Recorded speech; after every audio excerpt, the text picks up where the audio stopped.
Ayan, what's up mga Katiboy? Good morning sa inyong lahat. Muli, ito ang inyong Katiboy. At nagbakasyon uli ako dito sa lugar ng aking mama. Ayan, napakatahimik dito kasi probinsya. Ito nga pala ay nasa Barangay Villamansano Norte, Perez, Quezon. Dito sa bahay ni Ma, may ano dito, puno ng saging. May bunga, sabi ni Lisel ng aking kapatid. Putol niya, ipapa-harvest, papadala raw sa amin.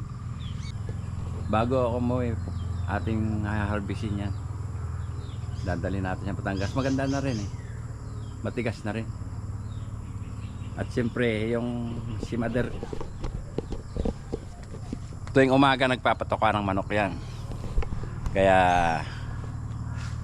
ibibideo natin. Yun ang ginagawa niyang libangan tuwing umaga. At napakikita ko sa inyo yung bahay ni Ma. Ayan, maganda rin ang bahay niya, malaki. At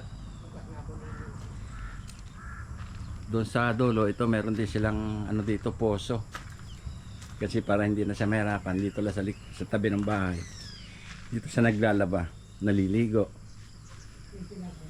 Malinis din yung tubig dito, walang amoy, hindi tulad sa ibang lugar. May nagkakaamoy yung tubig. Tapos ito dito, may kubo rin dito, kainan pag may bisita si Ma. Ayan, mahagis ka pala isa, Ma. Ayan. Yun. Yan ay ginagawa ng aking mother tuwing umaga. May mga alaga siya kasing manok. At yun na lang ginagawa niyang libangan dito.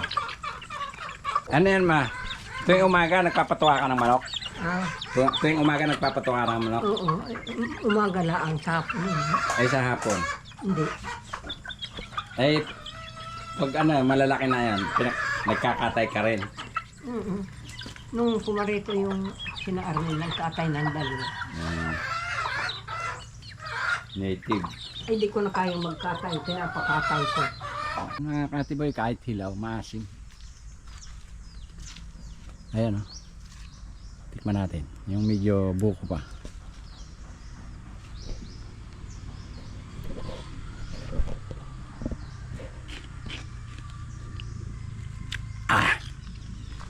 Asim.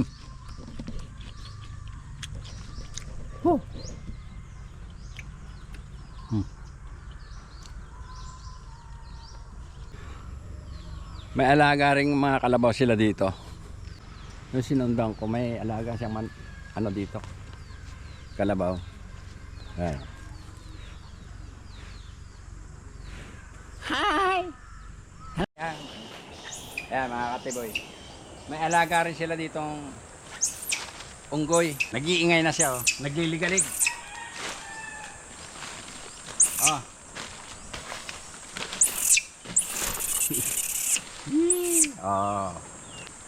Ayan, kumakain na siya.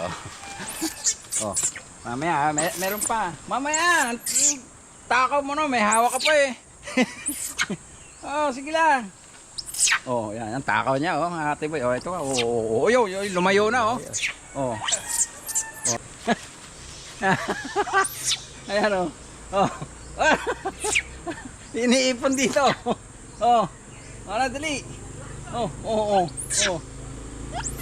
Ayan na. Sige na. Okay na. Muli, hanggang dito na lang mga Katiboy. At kung bago ka pa lang sa aking YouTube channel, please like and share and subscribe. At pindutin mo na rin ang notification bell para updated ka sa mga susunod ko pang video.